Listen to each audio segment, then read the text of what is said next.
Wasisaning Bathara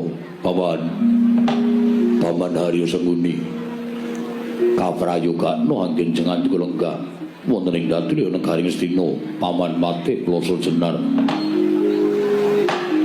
kawula nun nggih anak Prabu sampun boten kirang prayogi wiswanipun ing ngabdi kematian namung drenan sak samunipun kepareng kula ngaturaken sembah sumangga ing pangabektinipun ingkang bapa kunjuk ngersa paduka anak Prabu ing Astina nggih anak Prabu Duryudana sampun tampi karya bombong raos manah mboten langkung kasekecapno anggen jengan kula lenggah Paman Plasa Jenar kawula nun inggih anak Prabu sampun boten kirang prayogi wiswanipun ing bapa ing kepatihan wonten ing Datri Negaring Astina dinten sak mangke menika nggih Paman Harya Senguni nggih bapa Prabandurna mugi kasekecapno anggen jengan kula lenggah wonten ing Datri Negaring Astina dinten sak mangke menika bapa Prabandurna astaka swala sila bertobat swalu kimbal sumarante hawala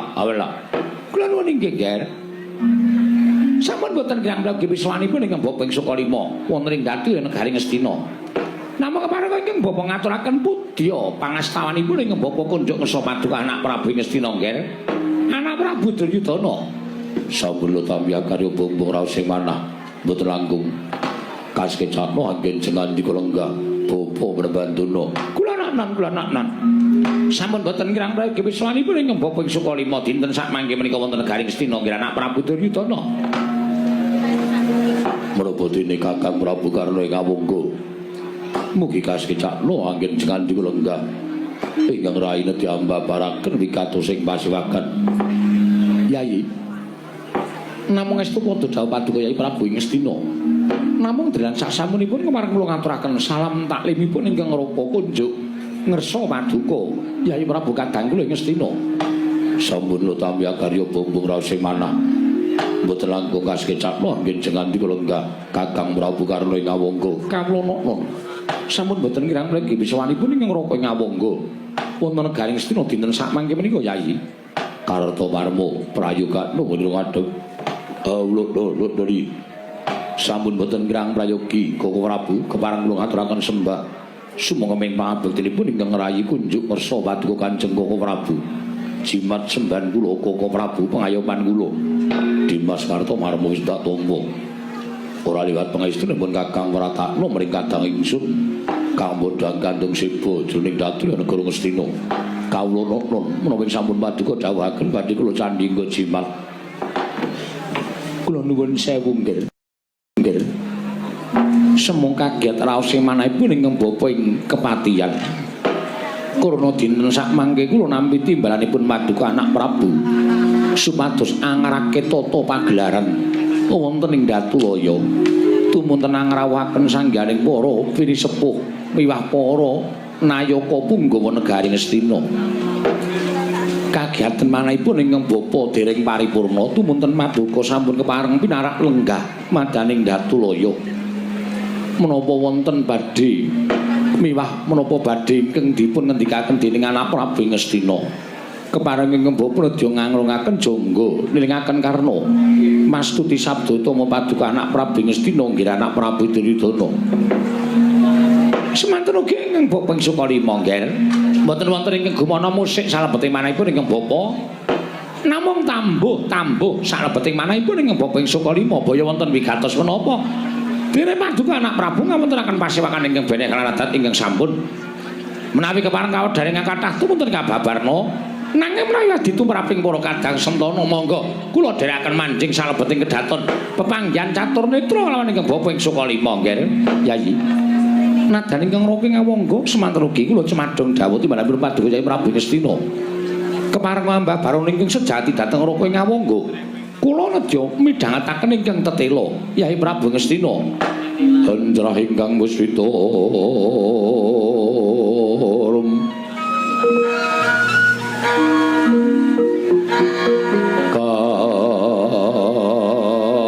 kasiring samirana mrih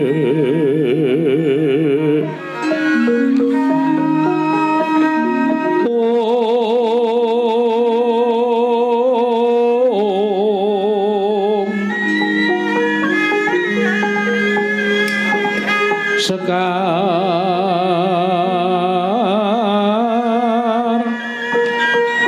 kadung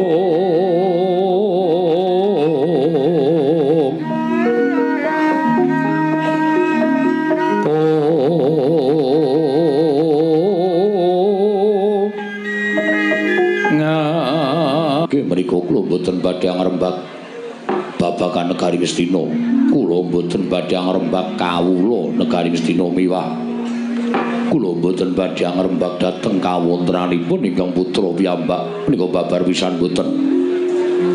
Namung badhe kula rembak madaning Pasewakan negari Ngastina menika krana kula nampi sasmita ingkang wonten gandeng jenengipun kalawan satunggiling priyagung miwah bini sepuh negari Ngastina.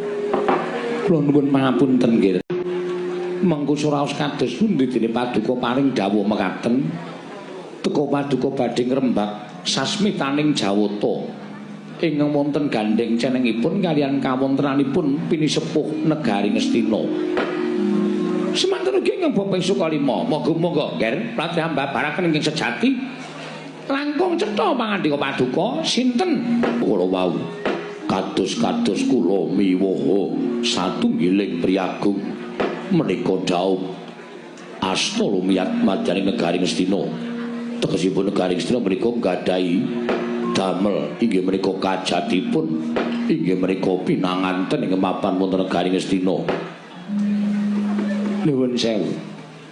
Monggo miturut ujaripun para sepuh pasumpenan ing Paduka lampahi menika kula nuwun sewu lho nggih.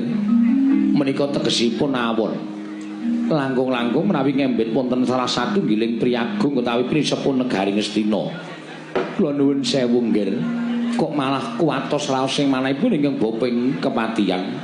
Samangke kula aturi paring dawuh sinten ingkang kababar kawursita madyaning pasumpenan Paduka ingkang sampun Paduka ngendikaken bilih menika satunggiling pinisepuh negari Ngastina. Kula aturi mbabaraken ingkang sejati Pamanarya wonten timbalan boten kanthi kanyono-nyono nalika kula nglampahi pasumpenan menika kula wau ingkang kababar kawursita madaning pasumpenan boten sanes kejawi namung Bapa Prabandurna anggenipun sampun dandosi cara pinanganten kakung badhe lenggah madaning dampar pinanganten ingkang mapan wonten negari Ngastina. Monggo nyatanipun sareng kula tiling-tilingaken paningal kula dereng wonten calonipun pinanganten putri dumadakan dereng purnanggen kula gadhahi raos kagiat tumunten kula nglilir sanggenipun nindra pungun-pungun dumugi sapriki raos kula was kuwatil lan sumelang menawi wonten menapa-menapa ingkang badhe ngempit dhateng kasugenganipun Kakang Putra Bapa Prabandurna inggih mekaten paman dinten samangke kula nglempaken para sepuh para punggawa supados sakmangke sami wenggalih badhe menapa ingkang ketadosan kaliyan Bapa Prabandurna. Aduh nggih nyawa-nyawa jimat kula. Sareng Paduka paring dawuh ingkang mekaten tur dasaripun ingkang kawogan sakmangke menika lenggah. Kula nuwun sewu. Monggo kula aturi dangu dhateng ing kawogan piyambak. Langkung-langkung Kakang Prabandurna menika mujudaken satunggiling brahmana. Monggo lupiya ingkang sampun kelampah bilih pasumpenan tiyang nambut siraning akrama menika kula nuwun sewu badhe cepak bilahinipun. Menawi Kakang Prabandurna menika satunggiling brahmana ingkang limpat lantip pangestinipun kula kinten piyambakipun saged dados rana supados saged oncat saking bebaya ing ngamembet dhateng sugengipun Kakang Prabandurna. Boduna mboten dawuh nggih. Boduna midhanget piyambak kula nyumpenakaken Bapa Prabandurna menika kadidene nyandang cara pinanganten. Alhamdulillah. Monggo nyatanipun pinanganten putri dereng wonten Bapa Durna lenggah piyambak wonten ing dampar pinanganten. Bapa Durna kuwatos sing manah kula menawi impen menika kula wau badhe awon tumanduk Bapa Prabandurna. Awon lampanipun ing tumanduk dhateng Bapa Prabandurna. Monggo jaring para sepuh ngendikanipun para pinter nyebataken wong yen limpi dadi manten menika badhe cepak bilahinipun Penerban kados pundi anggen paduka badhe menggali babakan pasumenan ingkang sampun kula lampahi menika Penerban Durna. Kandhap leguduk swaru gembel. Samarante, hawala. Kula nuwun pangapunten, Ger. Sedaya menika rak namung gugon Tuhan. Sedaya menika estunipun namung pitados kaliyan boten.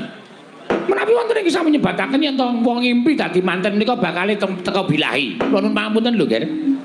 Mati uriping manungsa menika mboten gumantung dhateng pasumpenan. Mati uriping manungsa menika mboten gumantung dhateng sasmita lumantar pasumpenan. Nanging pejagesangipun titah menika gumantung dhateng panguwasaning dat campur wekdat. Menawi impen menika kala wau dipun pitados. Menika mangke menawi upami badhe nglampahi lelampahan ingkang boten sae, tumunten dipun gathuk-gathukaken. Menika tegesipun menawi cara Jawi nyebataken otak-atik gathik anu gathuk. Inggih. Mila sampun ngantos panjenengan niku kuwatir dhateng menapa sampun panjenengan lampahi. Jan nyatanipun kula menika wong salwangsul nyumpena babakan ingkang awon. Jarene wong ngimpi kebanjiran kuwi ya elek. Ning nyatane kula boten kula petang, boten kula petung, nyatane ya ora ana apa-apa. Kula wong salwangsul ngimpeke Satama menika dadi manten. Ning nyatane Satama duwi sri ya slamet-slamet kemawon, waras-waras kemawon. Kados bab impen menika sampun ngantos dipun cepeng ingkang sanget-sanget. Impen menika sampun ngantos dipun cepeng ingkang sanget-sanget. Sampun ngantos paduka menika dados Nalendra. Kok tumunten penggalipun goreh rongeh namung babakan pasumpenan. Menika mangke boten sae kedatosanipun lho, Ger. Boten sae kedatosanipun. Kakang Penerban Durna, pripun Dewate? Nek sampeyan iso ngendika kaya ngono monggo, ning nuwun sewu, wis akeh lho. Lupiya sing dadi conto kaca Benggala nek impen niku iso kababar dadi kasunyatan. Ana 3 cacahe. Titiyane gandayane Puspa Tajem nggih ta? Nggih. Utawa Kacitra Kasudartana Kadara Dasih. Werdine dhewe-dhewe. Nek percaya ya kena, ora ya ora apa-apa. Monggo biyen kula niku ora tau percaya karo impen. Oh, ngoten nggih. Kula ora tau percaya karo impen. Sing kula percaya nek ngimpi niku kula bukake buku 1001 malam menika malah cocok. Oh. Upamane ngimpi dadi manten. Menika wonten ing buku kula menika hitunganipun 03. Menika monggo sami dipun cakaken. Menapa dipun wolak-walik, menapa dipun mistis. Kula niku gumun karo sampeyan. Gumune perkara napa? Sampeyan niku pendhita kok isih seneng kaya ngono. Engko cegah lek. Aja ya Kakang niku iso tetel kabrahmanan sampeyan. Aja sok dolanan kaya ngoten niku mboten sae. Oh, mboten Dik Mati, mboten kula mboten. Pisan kemawon dereng nate tumbas. Oh, mek titip. Nah niku padha mawon ora. Niku nek impen niku cara ngoten niku titiyane. Niku janjane wong nglindur utawa wong duwe pepinginan sing durung kelakon. Wekasan kegawa jroning impen. Niku jam 09.00 tekan jam 12 bengi. Merupun nek turu? Nggih. Jam 09.00 pun turu? Nggih. Niku titiyane. Gandayane niku jam 12 tekan jam 2. Niku impene wong mapan turu, tegese wong turu nek ora ngimpi jam 12 tekan jam 2 niku iso disebut wong niku wis nglakoni mati suri. Edan. Nggih. Mboten edan iki nyata tenan. Mati suri. Lah, impen sing eneng nyatane niku jam 2 tekan gagat bangun rahina. Lha mapunten, Ger. Pasumenan panjenengan menika wancinipun menapa? Nalika kula nglilir saking anggen kula nindra. Kula sampun kepireng kluruk jago ingkang sepisan. Nalika semanten kula sampun wuni ngobrang wetan sampun sumamburat abrit berkadak tegesipun sampun manjing gagat bangun rahina. Tegesipun pasumenan paduka menika kula nuwun sewu. Menika wujudipun sawijining pasumenan ingkang kababar kawursita badhe dados kasunyatan. Nuwun sewu lung Kakang Durna. Nek daratur kula sampean kudu golek srana pripun carane supaya impen niku aja nganti dadi kasunyatan.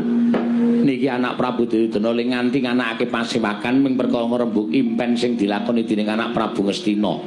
Monggo mboten wonten gandeng cenengipun kalian Sinuwun Ngastina ning embet kalian kesugengan panjenenganipun Kakang Penerban Durna. Manggolek srana supaya impen niku mboten kelakon teng sampean utawa mboten manglakoni. Impene wong dadi manten niku cepak bilyaine lho Kakang Durna. Oh, Destun temen sampeyan iku Dik Patih. Sampeyan iku setunggiling patih, mongko patih king karo keng jagat. Sapa jagat menika king mboten mireng dhateng asmanipun Patih Haryo Sengkuni. Ning emanipun panjenengan menika kabondo dhateng gugon tuhon, otak-atik gathuk ingkang nyatanipun menika mboten perlu dipun pitados. Lha tumrap kula upama Durna iki dimpeke dadi manten, mboten menapa-menapa. Wonten kula menika ora gagas simpen menika kala wau kula mboten badhe bingung, kula mboten ate jigo, mboten badhe pekewo. Ngoten. Nggih. Ning nek upama mengke impen niku dadi kasunyatan, nek upama impen niku dadi kasunyatan niku perkara mboten kok impen sing gawe sasmita. Ning pancen lakone Durna kudu kaya mengkono. Wong urip ning Lampadang aja percaya karo impen, ning percaya karo sing gawe urip. Oh, ngoten nggih. Impene wong dadi manten niku bakal cepak bilaine nek sampeyan dilalah. Cepak bilaine. Ateges uripe Begawan Durna ming tekan semene. Uripe Durna ming tekan semene, ora bakal kedawa-dawa umur kula. Mula kula pasrah karo panguwasaning Dat Kamurweng Dat, mboten kula pasrahke babagan impen. Oh nggih. Ngoten nggih Kakang nggih. Sampeyan mboten buang napa ta napa. Ujaring para sepuh ngendikake buang sial niku biasane sok buang sandangan utawa buang napa sing mangagem. Eman-eman. Sandangane si apik-apik kok dibuang. Buang sial. Pun mboten ajeng kula bual. Oh nggih. Buang napa buang? Buang. Nggih. Pun ngoten mawon. Nggih. Mila babakan perkawis menika estunipun panjenenganipun anak Prabu menika mboten sangat wontenaken pasewakan agung atus mekaten menika. Nggih. Malah estunipun kula menika lingsem ing atasipun paduka menika Nalindra, Gung Binathara. Ratu ing nyekel kendho kencenging pernatan amis baci ning nagari menika wonten pundhaking Nalindra. Teka paduka kaprawasa dening Pasumpenan. Monggo mboten ngembet dhateng kasugengan paduka, ngembet dhateng Bapa ing Sukalima. Lah kok dilalah, kula ora percaya karo babagan Pasumpenan pun, Ger.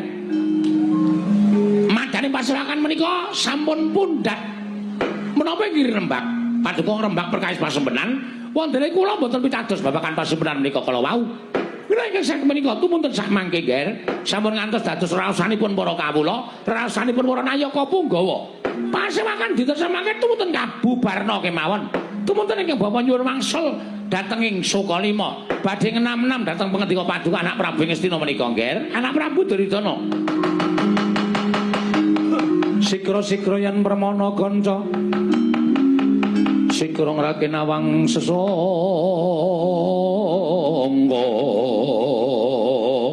Manarya. Wonten dawuh, nggih. Dereng ngantos paripurna anggen kula nampi sabdanipun Bapa Durna.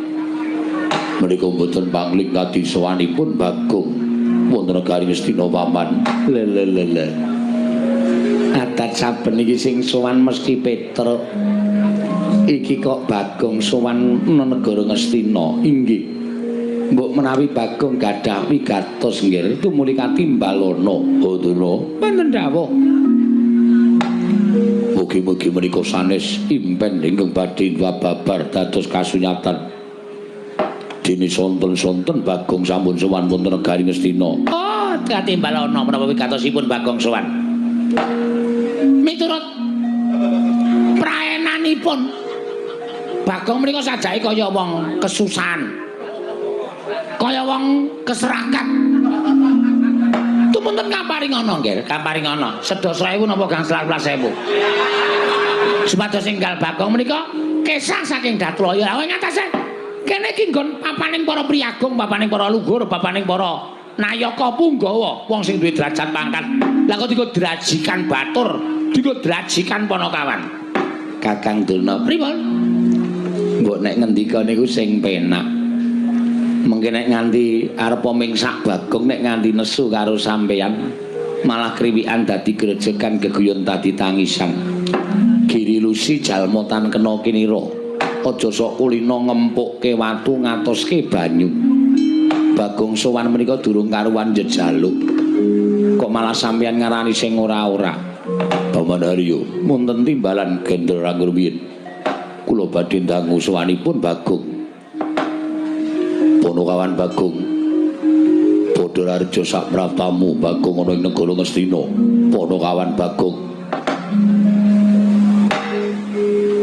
Nonamet pasang Kalimantabe tinebena ing ladune dumawaing tawang tuwang linepatna ing tulak manuk udang. Kepareng kula ngaturaken sembah mangabekti kula panjenengan. Ya Bagong tak tumpuh pangestuku Tampanono. Lha pundi nggo jimat paripe ndayanana ing kasantosan panemene Sira Prabu Duryudana kula cancang pucaking remi. Dumawe wijang rumketing gonggong. Andel ora. Kula cancang pucaking weni. Weni dudu remi to dudu. Weni dumawe wijang rumeketing Werdaya. Ora gonggong, ora. Rumeketing Werdaya ndadosaken cahya nur cahya daging rakayuanan. Sinuwun. Ya Bagong. Prayoga nunggonmu ngadep. Sampun mboten kirang prayoga nggih kula ngabiyaken sami kula panjenengan. Ono kawan Bagong Padharjo sak praptamu. Pate. Padaki sirah Nding. Pate Harya Sengkune. Wilujeng bekti kula kunjung nggih kena Pate. Iya Bagong pangestuku Tampanono. Kula pundi nggo jimat paripe ndayan ning kasantosan. Oh. Bagong Padharjo sak praptamu. Remban, piye Bagong? Niki kula mengelek-elek. Kula mengemotke karo sampean. Aja sok kulina ngilani karo dadane wong liya, aja sok kulina ngias karo wong liya. Arepa Bagong niki pasuryane ra iku ketok memelas. Ning sapa sing ngerti nek Bagong niku pancen kere. Ning arepa kula niku macak kere kaya ngoten. Kula niku wong desa. Wong desa niku nek sugih ra ketara. Pancen sandangane pating sleber. Sleber iki apa? Pating slawi ora karo-karuan. Nek lunga meh nganggo caping, ning lemahku nek meh nggo nguruki ndiasmu iso. Ngandel ora. Senengane ya wis ngembe dhisik kok. Wong Bagong iki wong glelenge ora jamak kok diembe. Ngono. Sokalima didol didu karo lemahe Bagong nek nganti nggon aku kalah karo Sokalima. Sokalima iki sampean ora tuku. Kae ora ana sertifikate mergo kae bumi perdikan. Paringane Sinuwun Ngastina. Kowe nek ora dikai Sokalima, kowe iki ya kere, Dur. Semangkean. Apa kowe ora sadar? Apa dikira aku ora ngerti ceritamu? Kowe iki diangkat dadi gurune Kurawa Pandhawa mergo kowe pamer kabisan. Njupuk Gendhaga isi Lengatala nganggo suket dom-doman terus didadekke gurune Kurawa Pandhawa. Ning biyen kowe dek jaman Satama isih enom, isih bocah, kowe turut prapatan ngemis mung goleke sego sepincuk Satama. Kapok ora. Senengane kok ngembe karo wong pengalaman. Nyepelekke, aku rene iki ora ngemis. Aku rene iki ora njejaluk. Ning aku ana Wigati. Karo anak Prabu kan. Sinuwun Prabu Duryudana. Oh iya Bagong, aku njaluk ngapura ya Bagong. Agene ra urung. Debat piye? Lho. Kok nantang karo aku rumangsane nyepelekake. Oh iya njaluk ngapura sing wis ya wis. Sing ana dibuang sing becik digoleki aku njaluk ngapura. Aku ora sengaja yen aku ngece karo kowe. Cethu nang kuping. Untung aku iki wis ngrumangsani tuwa. Aku wis semoh kaya enom biyen. Upama aku jiwaku ijik enom, tak ajiar nang kene. Iya njaluk ngapura. Wis ya wis. Ora sok ngembe aja mengkale kula.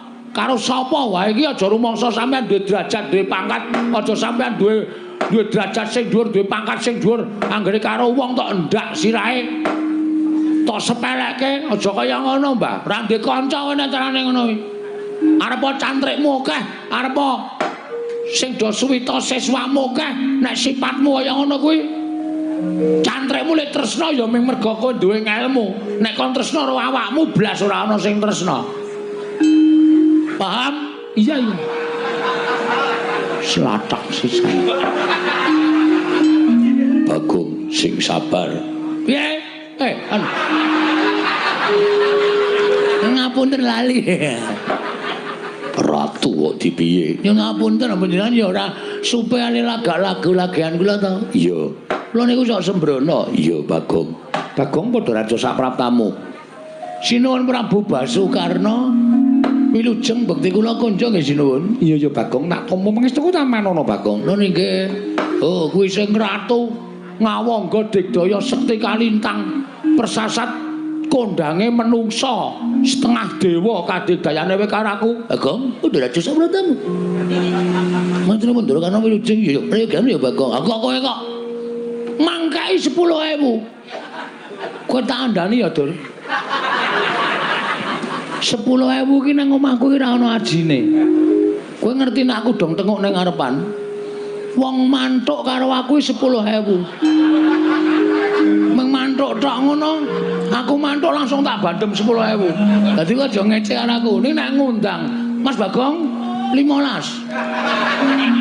Nek liwat karo muni kanjenge 150.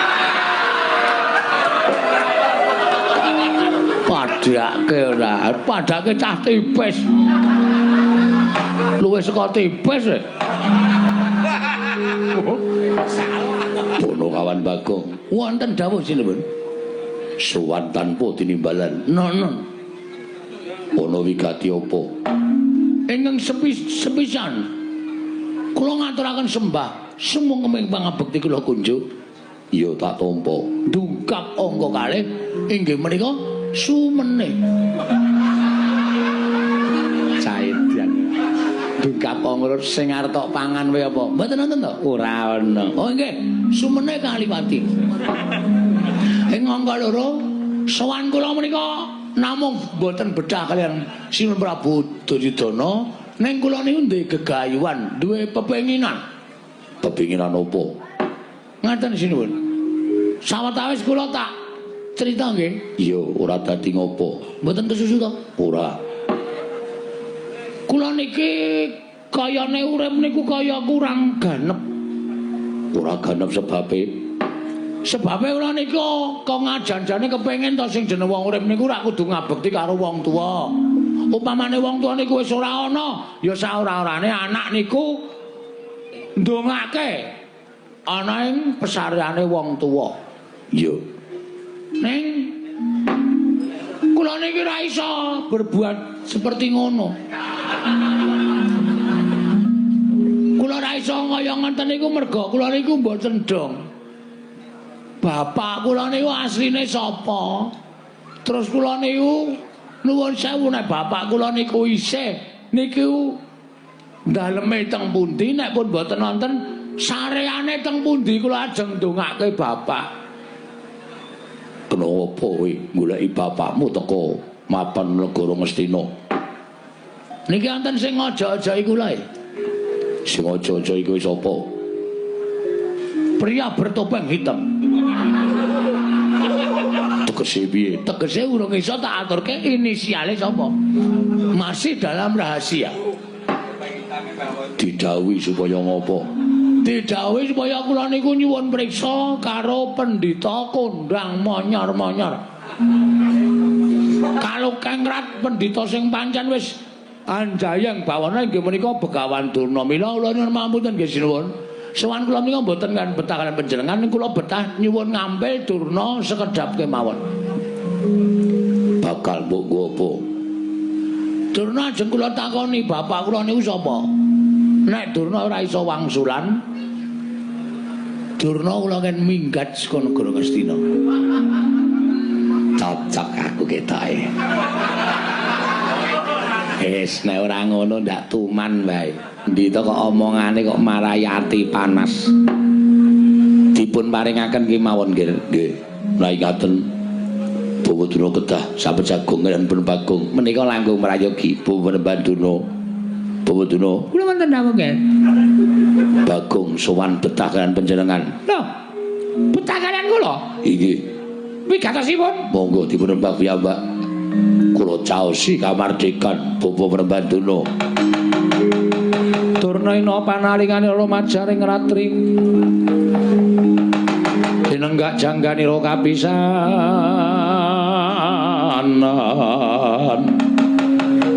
aning merang Bratayuda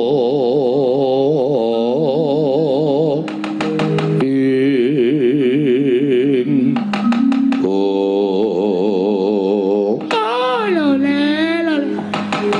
entos waru gembor manyar-manyar joneng dungkul wana dadi asas dadi wana Kakang nun ngendikane ana Prabu Duryudana kowe buta karo aku nggih butamu karo aku ngapa kula ajeng nyuwun prisa Mbah kula niku janjane dianak-anake saka sapa lan kula niku bapak kula niku sapa lho kowe iki goblok apa piye kowe wis puluhan taun nganti mangabad-abad melu karo Semar Badranaya cetha wong semene akeh padha ngerti yen kuwi anake Semar kok tak takon bapakmu kuwi sapa Kosike nek mung perkara kula anake Semar wae pancen ya do ngerti kabeh ning jebul setelah kula cek teng kelurahan niku ternyata kula niku mung anak pepekan kula niku mung anak angkat kula niki jebul di adopsi karo Semar lah asline kula pengen goleki karo bapak kula sapa nek pendhita-pendhita ngendi pertapane nek ratu alhamdulillah aku anak ratu ngendi negarane nek satriya ngendi kasatriyane lah kok dadi kowe takon aku ajane sampean pendhita ampuh perkara ampuh kan ora kene aku ora ngerti karo bapakmu mergo laire dhisik kowe kula ngerti nek laire ini dhisik kula bali sampean nek sampean iku kondang pendhita ingkang wasis ngerti karo lelakon sing panjenengan boten ngerti karo lelakon sing bakal lakon tegese netra sampeyan iki iso nyawang masa depan atau masa lalu mrengking saking menika nek sampeyan wis wani ngadeg dadi brawana niku sampeyan kudu wani ngaturke bapak kula sapa nek sampeyan ra iso ngaturke bapak kula sapa sampeyan kudu lunga saka negara Ngastina lho kosek kowe aja ngawur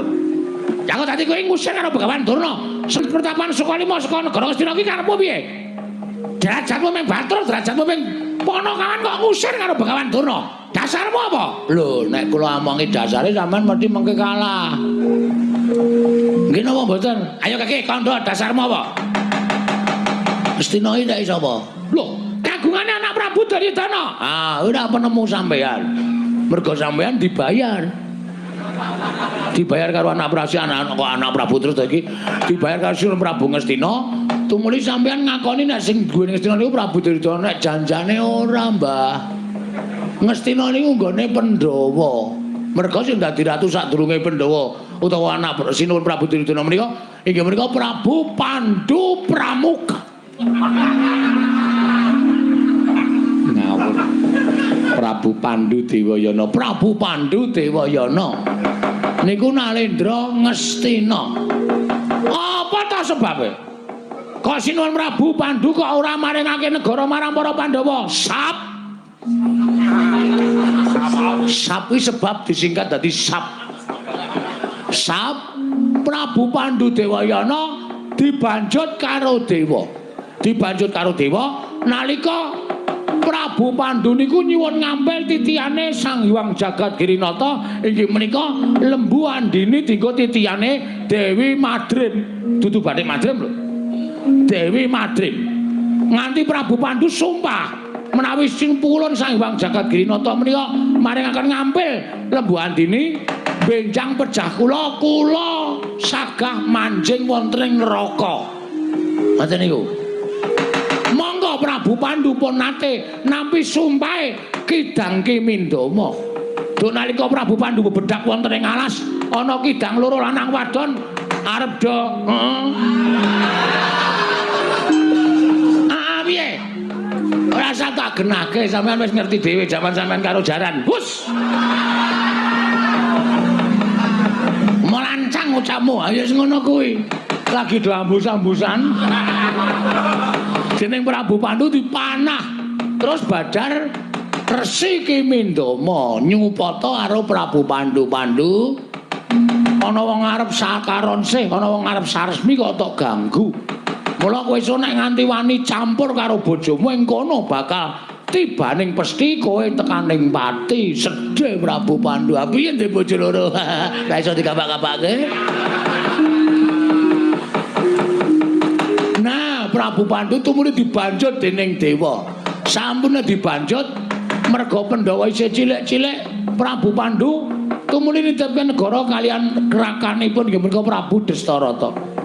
Kakang Adipati, kula titip negari benjang menawi Pandhawa sampun dewasa kula aturi maringaken dhateng Pandhawa. Ning wangune Prabu Destarata ngemut gula krasa legi luwe-luwe. Diojo-ojoki karo kiwa tengening Prabu Destarata, ya kuwi adine Ipe. Adine Ipe, Prabu Destarata sapa? Aku. Wis ngaku wonge wis ngaku.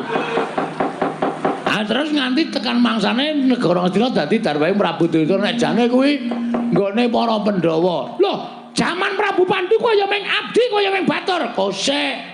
Sing yasa Ngastina iki Prabu Sentanu. Aku ya momong, Mbah.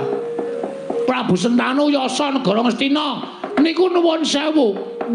Kula nyuwun pangapunten lho, kula niku melu ngudak semen. Melu gawe pondasi, melu ngunggahke bladar. Dadi kula niku duweni hak tumraping negara Ngastina. Mula nek Ngastina ngene iki ana wong sing ora iso dipercaya, luwih pendhita sing ora nyata. Bagong tidak terima.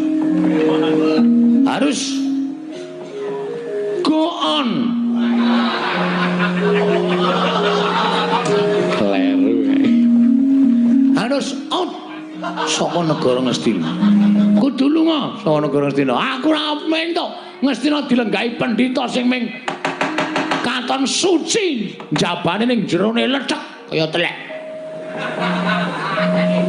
Bobotuna kados pundi? Sekedap-ger. Oh, dolole.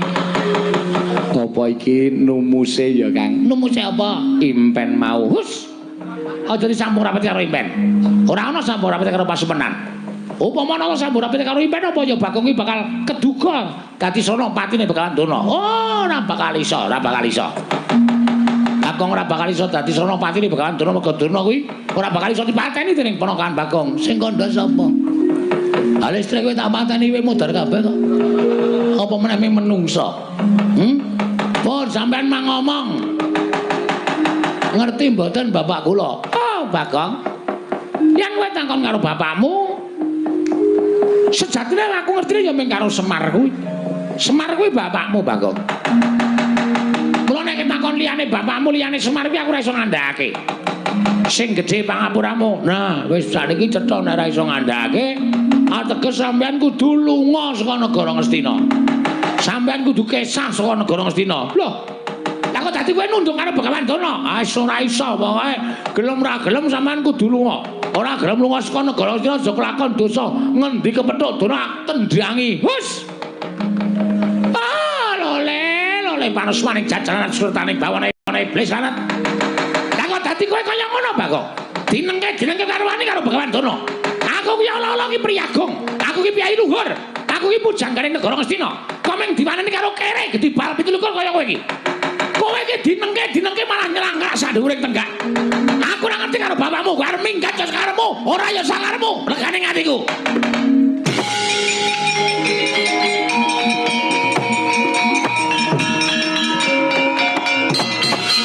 Loh, kowe kaya ngadeg. Wis tak obati ket mae. 1 jam sebelumnya. Mula aku nek krungu swara terus mbregenggeng ngadeg dhewe aku langsung. Ha piye? Adunake kaya ngono e padake. Kowe aja waton ngawu gawar-ngawur, Dur. Kowe ngunekke aku wong gedhi bal 17 wong elek nyolok mripat. Kebangetan nggonmu nyuwara kowe. Kowe ora iso nuduhke bapakku sapa? Kowe sing ngunekke karo Bagong. Kowe nang ibarate kaya ngutek-utek macan turu mbeda raja singa. Singa bareng. Penyakit to. Pancen penyakit ya, Dur ya. Lho kowe wani marang krek ning ngarepe Begawan Dana. Sing tak wedeni apamu, ha? Sing tak wedeni apamu? Nek meng kowe nesu nek aku ora wedi, aja kok kowe. Prabu Duryudana kon nesu. Bagong ora wedi. Sengkune iki apa? Kon nesu sisan. Prabu Karmen. Ya. Karna iki kon nesu. Aku ora wedi. Karta Marta Sato sak kancane Karta Denda, Karta Piya, Karta Adang. Kabeh kon nesu aku ora wedi. Bagong nek nesu ora ora dirasawa-sawa. Dadi aku wis niat tenan bengi iki. Nek pancen sapa sing tak takoni, bapakku ora do ngaku, ora ngomongake Nalendra Brahmana, ora ngomongake satriya, senopati, lurah. Aji arep. Padha ke apa? Mangkel tenan aku. Ngaku ora bapakku sapa? Aku ora ngerti. Wis tenan ora ngerti. Ora ngerti. Tantani sak rampunging pasewakan tak adiang kowe ning jaba. Bar bali liwat ndi? Aku wis cecek nang ngarep Gepura Negara Ngastina. Durna ketok Jatasi. Mboten sah lole-lole ditanggung kok ya. Wong sampeyan niku Bagong teko ya wis ngeras suarane ora penak. Nek kira-kira sampean ora ngerti rak ya ora ngerti tenan, nek ngerti ya mang duduke. Kula mboten ngerti Dik Pati, nek mboten ngerti nggih pun. Omong opanane karo Bagong. Oh Bagong, aku ora ngerti tenan ya, Gong, aku ora ngerti tenan. Kowe aja maksa karo aku ya Bagong. Nek liyane kowe sing nesu mbok kena aku wani, nek kowe nesu aku ora matamu wae aku wis gila Bagong. Mata kok gedene kaya ngono kuwi. Kuwi mata apa-apa? Ndok ke abang kaya ngono kuwi kowe nek nesu mendelik kaya ngono kok matamu kaya ndok ceplokan. Muni piye kowe? Muni mripat ku ndok ceplokan.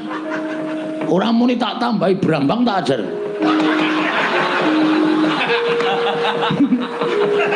Tak ajar tenan lho. Ora nyepeleke lho. Bagong nek katokan teneng abang ini berarti malam ini dari sore sampai pagi Bagong ngerol. Tenan iki aku ora baen-baen. Ayo, pokoke kowe kudu ngerti. Aku ora ngerti tenan, Pak. Ora ngerti tenan. Ora ana syarat jopo kan.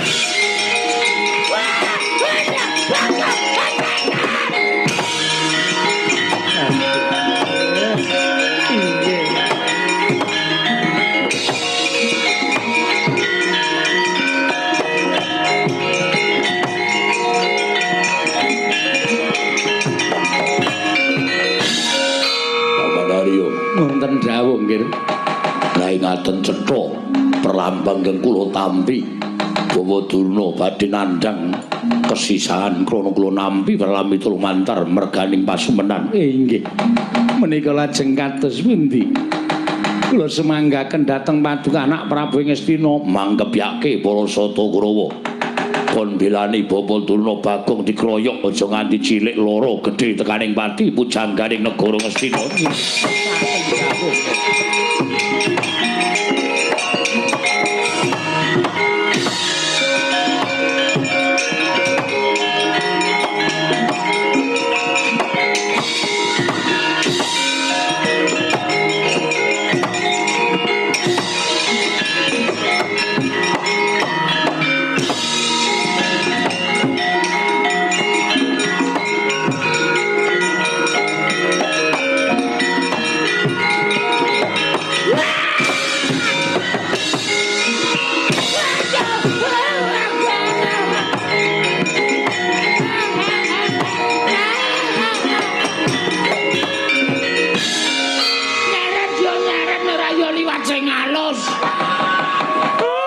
Undak-undakan barang aku disehat nganti sirahku suarane tok tok tok tok tok. Apa ora kowe? Nyepeleke. Aku nek nesu ora baen-baen. Oh, kowe engko tak kandhake bapakmu yen kowe gawe geger negara Ngastina. Omong. Oh, Semar tak pasung ning pawon. Ora bakal wani Semar ngelekke karo aku. Gareng wis tak ancam, Petro wis tak ancam. Truk reng, ya bengi iki arep dadi lakon. Nek kowe arep ngisruh ngandhane awak, pampak sirahmu. Do pucet sirahe. Mula bengi iki aku gleleng tenan. Oh, kowe engko bakal dikeroyok dening Sata Kurawa. Piye? Keroyok dening para Sata Kurawa. Lho, Bagong rene iki ora mung ijane. Lho, kowe nggawa kanca? Nggawa. Wong pira? Wong 5. Papat to 5, papat. Papat 5 karo aku wis pas.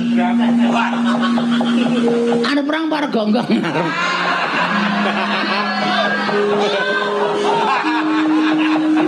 Ora guyone serius sih. Ajar tenan kowe. Kowe engko bakal dikeroyok dening para Sata Kurawa. Ngene, Mbah, kowe iki men kepenak kok. Bagong, kowe iki anake Begawan A misale. Utawa kowe iki anake Prabu B. Apa kowe iki anake Raden C. Ngono ki mung kari omong, mung kari kepenak. Mengkon ngene kok rekoso. Hah? Aku ora ngerti tenan, Bagong. Aku ora ngerti tenan. Aku ora ngerti tenan, Bagong. Aku aja tak duduk. Aku mung arep ngelapi keringet. Ora arep ngampleng karo kowe ora. Aja sumelang, aja sumelang. Aja wedi, aja sumelang. Iki mengko Kurawa bakal teko ngrene ngroyok karo kowe. Nek kowe ora gelem ngeculke karo aku. Halo sayang. Karo kowe. Ora karo kowe. Jijik aku. Untune ae sing ireng ngono.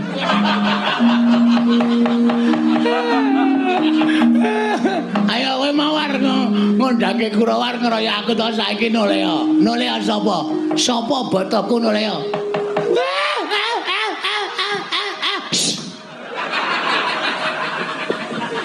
Pendhita kok nangis kaya Yamaha 75. Ngak. Nek nggawa damen ora kuat ngak.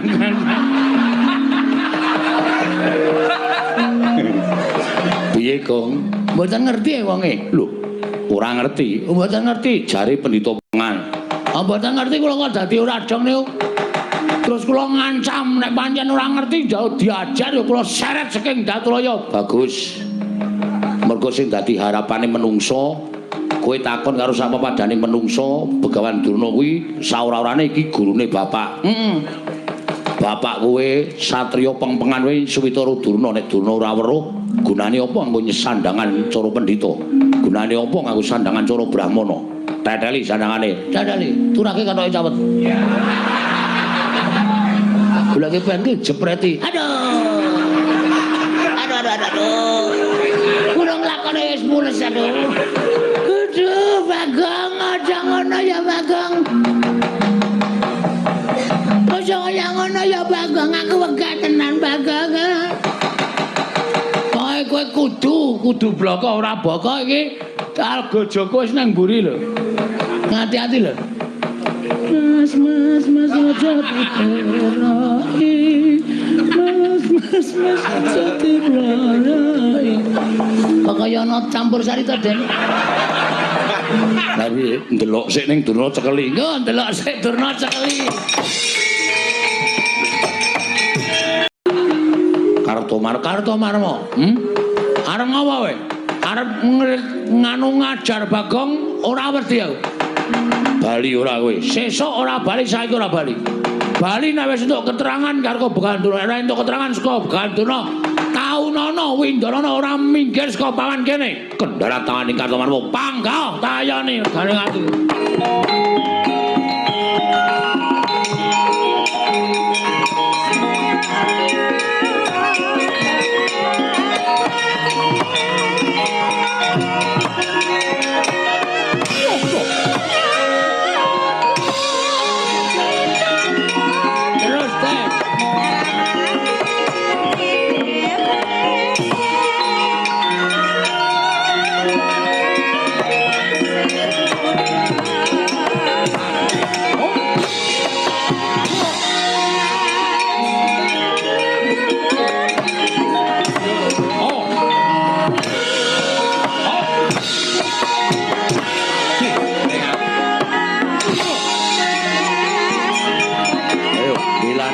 Bagong kowe Antasena.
Wak jebul dadam.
Bagong gleleng pacai gebelo sirai. Kijo bayi ayu Antasena. Oh, Pakde. Panjen aku ngancani karo Bagong.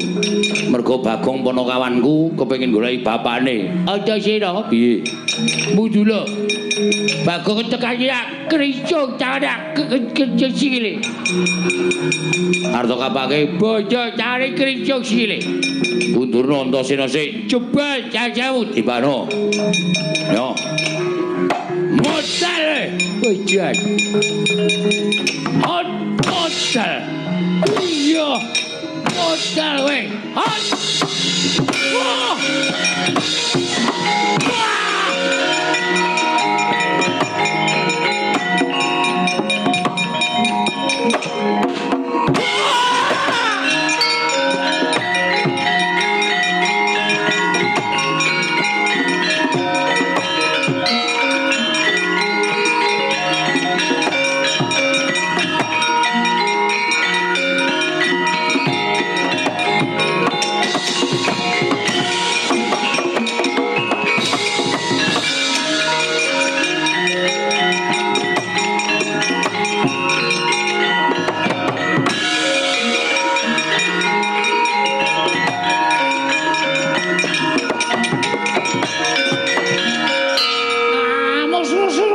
Jajah mlakai imbagian padha-padha. Coba Bagong. Kowe aja gagak-gagak gawe kisruh. Negara Ngastina ayo bali bapa begawan turna. ora ngerti sapa bapakmu. Mula kowe aja butek banyu bening kahanan negara Ngastina. Kowe bali ora? Aku ora bakal bali. Tahu nono Windana ora bakal bali. Bajigur kowe ngecek aku kowe. Kowe ngecek kowe ora ngecek. Wong gagape kok arep gleleng. Hah? Sawangan, Kartomarma, Surtayu. Kabeh mundur. Lah kok kowe wong ngomong ora cetha kok arep gleleng. Arep odor. Wasem. Durung tekan nggone wis dijebloke. Ayo, areng apa? Titi bantanganku kekrakon titi njo kekrake kamu. Ya. Kowe iso mateni Bagong bumi langit tangkepnya. Gak diantemnya. Dan iki ikhlas lahir batin, ora ikhlas sebab apa-apanya. Tak jajal wong gagap ki omongane piye. Antemane piye, guys? Gak omong guys. Gak omong gak ngantem guys. Kok omong klerak-kleru. Kek kelakon mati den aku nyo. Odiar kowe. Agene meng kaya ngono. Aku iku rene ketiban kambil tak kandhani. Dadi name antemamu ora sepiro wae. Elok. Kowe rasa gleleng, mula aku tak omong karo kowe to. Kowe iki nek gleleng senengane ora iso kaya ngono kuwi. Asem perang disambi golek laron. Kayane kaya eman-eman iki nek nang nggon aku wis tak campuri ndok. Kemanja banget. Ayo nana pancen kowe. Titik. Oh, mencok raiku barang to malah. Warsen. Cici traksi. Aku warsen. Kepiye? Aku warsen kowe ora mundur mungsuh Bagong tinjungake ra nyawamu kowe.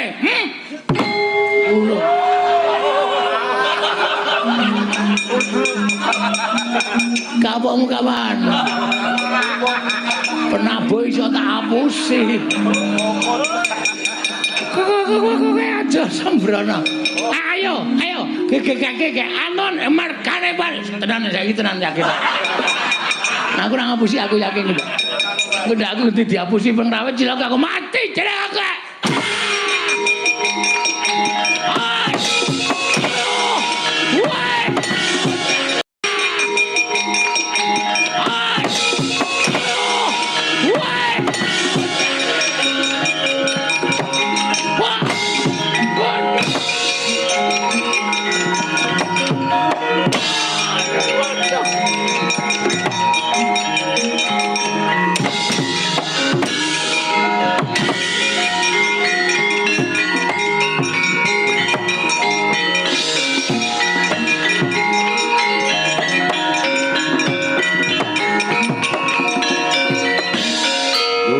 Mundur. Bagong ngamuk Dewangi Antasena. Kurawa bubar maut mundur. Mundur.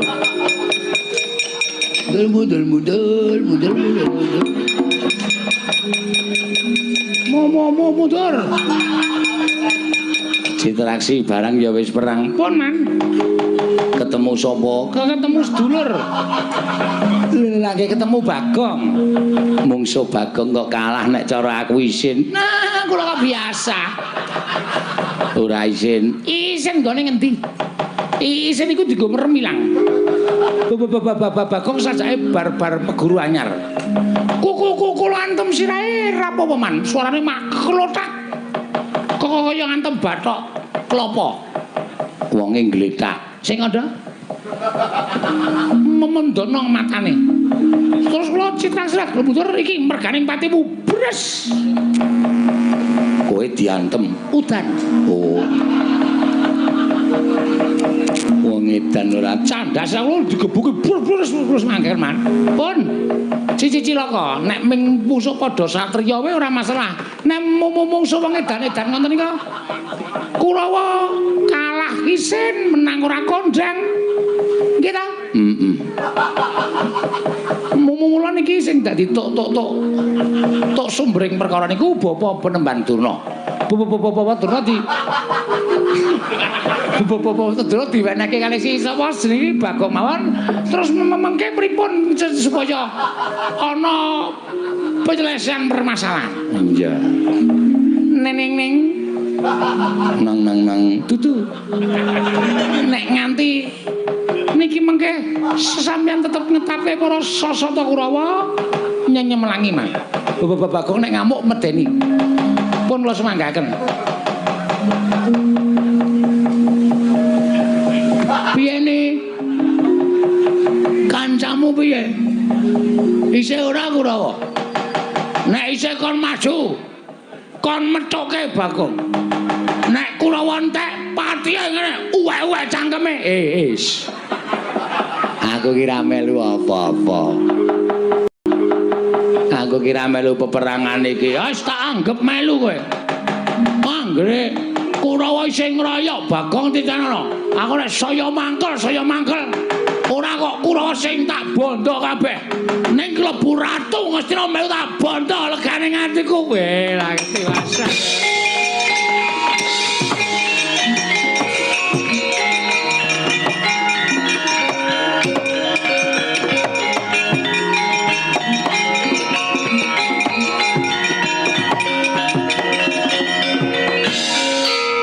Piye kok? Non piye?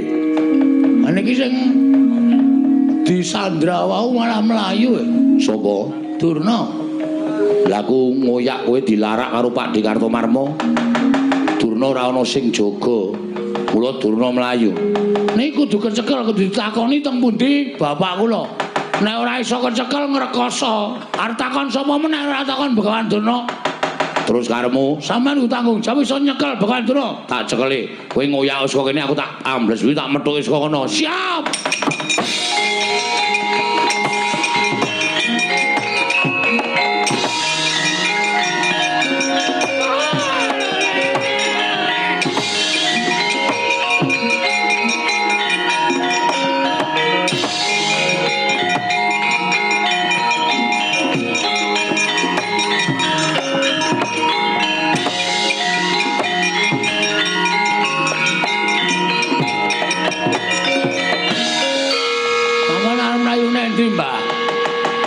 Jane mung arep takon karo sampean, mawang sulan. Nek sampean ora iso wangsulan, sampean kudu lunga saka negara Ngastina. Wis niku mawon titik. Syarate mung niku mawon. Ora werna-werna. Bagong, aku kuwi ora ngerti tenan ya, Bagong. Kowe iki ya aneh kok takon karo aku. Nyatane uripe iki dhisik kowe karo Begawan Durna kok dadi kowe takon aku. Ora ana jamal mengerti aku kok ngerti karo wong tuamu ki sejatine sapa iki aku ora ngerti. Sampeyan niku dadi pendhita sing ampuh. Panjen. Mula sampeyan kudu bloko. Aku ora percaya sampeyan ora ngerti. Mula sampeyan kudu bloko kalih kula nek sampeyan tetep ngandhake ora ngerti, aku ora trima tenan. Bagong aja Bagong, ora iso. Wah candala bondo, lebake pakunjalan, pakake macan. Jane ora mlayu.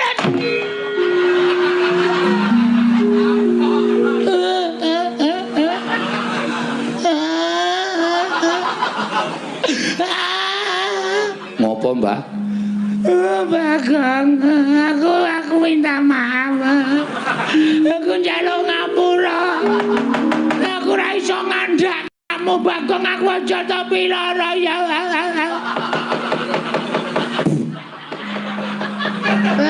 Cangkemku klebone walang. Njaluk ngapura ya, Bagong. Piye, Gong? Kok niki sing kudu menghakimi aku. Asli aku wis. Aku mangkel nek carane ngene iki. Saman bloko mboten. Aku ki ora ngerti. Aku ki ora ngerti tenan, Bagong. Wis, nek ora ngerti, titeno tendangi siramu. Sik, Gong, sik, aja ngawur. Iki pendhita lho, Gong. Terus nek pendhita tok kurang ajari tok tendangi siramu, aku sing ora trima. Arep dikaya ngopo iki gurune bapakku. Durna ki tau tate mulang ilmu karo bapakku. Kena kowe nesu ning aja terus mulasara kaya ngono. Beneran ta Jenal. Matur nuwun ya Putu.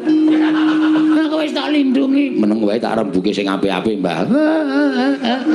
Iki lho cah Bampung ning ngerti tata krama. Ora terus sampe naik dhewe. Terus ra entuk ditutuk dijotosi ra entuk. Ora entuk. Kena kowe takon ngoyak kena ning aja nganti nibake tangan. Kowe jane melu ngendi kowe? Molak-malik kowe no, sena. Ora positif kowe. Ora grape netrane ngono kuwi. Mau ngewangi aku saiki ngewangi Durna. Aku ngewangi Durna iki mergo Durna iki gurune bapakku. Nek kowe arep gendak sik ora karo Bagawan Durna aku ora ngiklaske. Kena kowe ngoyak nganggo rembug ning aja terus bengok-bengok kaya ngene iki luwe-luwe kowe arep njempalani karo Bapak Durna, Yang Durna. Aku ora ngiklaske. Iya, ketok gedhamu saiki. Ketok lorekmu kowe. Kowe ketok ngewangi aku nek jatine kowe ngemuli karo Bagawan Durna. Ora masalah. Ora masalah. Kowe ngeman karo mbahmu ora masalah. Ning aku saiki iso nitik. Aten-atene Antasena iki kaya ngapa? Njaba karo jerone wis beda. Cangkemmu sing apik lho, Gong. Cangkemmu kowe lho. Wani karo aku. Meng perkara Durna lho iki. Meng perkara Kumbayana. Kok dadi awake dhewe nganti geger kaya ngene iki. Padahal mau sing ngakon kowe. Ndara Antasena kula kepengin takon teng pundi dununge bapak kula. Ayo tak terkira nek Durna. Takon Durna nek Durna ora iso ditakoni ra wangsulan jotosi wong loro. Mau omongane sapa ngono kuwi? Kita rekam ning HP lho. Isih tak rekam ning HP-ku. Aku saiki kowe nutupi karo Begawan Durna. Wes aku nek kowe jotosi Durna aku ora entuk. Aku arep nekat. Nek kowe nekat saiki wis beda perkarane. Beda perkarane?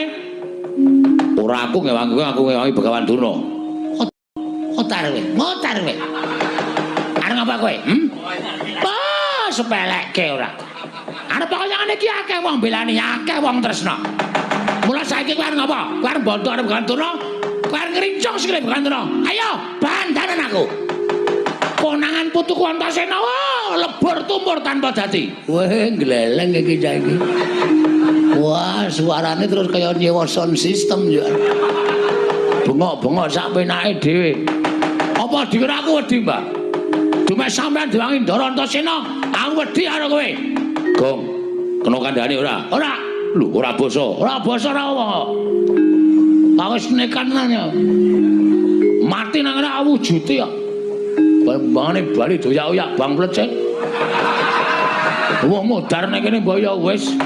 Nek ngono kowe ora kena tak kandhane. Ora, bakal ora kandhane. Antasena. Nek bakal ora kena dikandhani. Pateni wae gunane apa duwe abdi jenenge Bagong. Oh, cangkeme elek iki. Cangkeme elek iki pendhita kaya ngono iki. Wah, lambene jan senengane nglincipi carang papak. Nglincipi perkara. Wis saiki keleren ora? Ora. Ning aja ngantemi Begawan Durna, Tetep tak jotosi. nek kowe jotosi Begawan Durna, mungsuhe aku. Aku ora wedi karo sapa-sapa. Nek kaya ngene iki aku wis nekat tenan. Nek ngono kowe wani tenan karo Antasena. Sing tak wedeni apamu? Iki mergane. Ayo, bangga tayone negane ngati.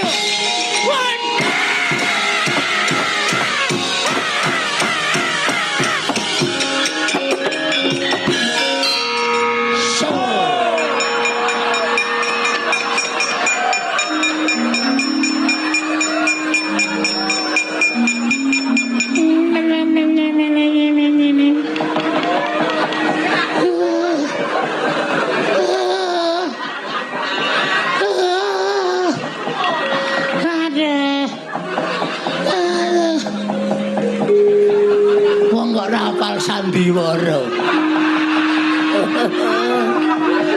Modar wae. Tonjo nganti mlengkung.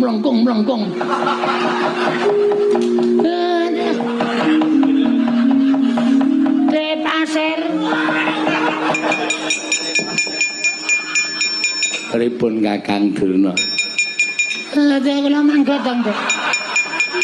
Kula mangga tang. Bayak tugel. Waduh, Tenan iki. Mesti di gift. napa? Di gift. Digip. Gift gak gelem gak kula sing. Mana weh lah eneng sing ngewangi. Ke wong Melayu ketiwanan.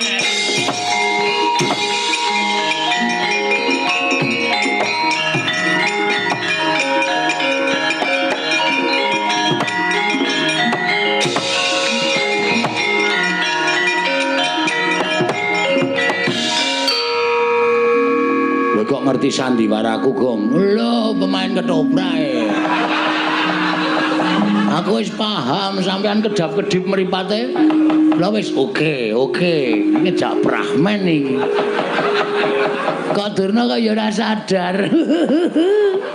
Dek gleleng banget. Barang sampean iki mergane pati kuwi cancut tali wondo jebul tepat. Lek ku ngantem sajae keseron, Gong. Tantem nggon cengel terus ndungkluk. Terus tiba ning lemah. Cacat ora ya? Cacat ning wis pirot-pirot kok. Nek kula ora pati parah wong kula nggon bathuk. Bathuk niku atos kok. Iya. Terus iki karepmu piye? Terus niki pripun? Kula udah mudi jelas durna ora ngerti. Janjane aku arep ngenehi dalan karo kowe ning aku wedi, Gong. Wedi masalahe? Nek aku katut-katut mengko aku nampa duka. Luwe-luwe aku bakal dipidana. Sebab ming ana siji sing ngerti. Kudune ngerti ming ana siji. Sapa? Dewa. Dewa? Papane ning Kayangan. Kowe munggah ning Kayangan Suralaya. Lho, apa isih ana kereta? Lho. Nek jurusan Surabaya ki ndak mau jam 6. Suralaya basa. Wah, Suralaya to? Krunguku Surabaya. Suralaya. Terus matura Bathara Guru, bapakmu sapa? Nek Bathara Guru ora ngerti, tak bubarke murite. Lho. Murite sapa? Murite Bathara Guru. Bathara Guru ki udu guru sekolahan kuwi udu ning Bathara Guru. Oh, lho tau ketemu e. Tangane papat. Wah. Nek kosokan suwe kuwi. Lho. Kok suwe? Galake papat e. Mun sung galak loro e suwene ora jama-jama kok galake papat. Kuwi Kayangan ana kene takon Bu Kulun, kula nyuwun prisa bapak kula sinten? Nek Bathara Guru ora ngerti? Amuk. Kowe kok seneng banget nek ngajani aku elek kowe. Lah arep ngopo nek ora ngerti arep ngopo? Nek aku modar seneng. Iki mung titahe. Dewa ki wong sing nguasani kayangane. Titah kae aku nek nyawang karo kowe iki titah sing kena lara lumbeting pati. Maksude iso lara ning ora iso tekaning pati. Wah, malah rekoso lho kuwi. Lah upama lara nganti lara banget iki.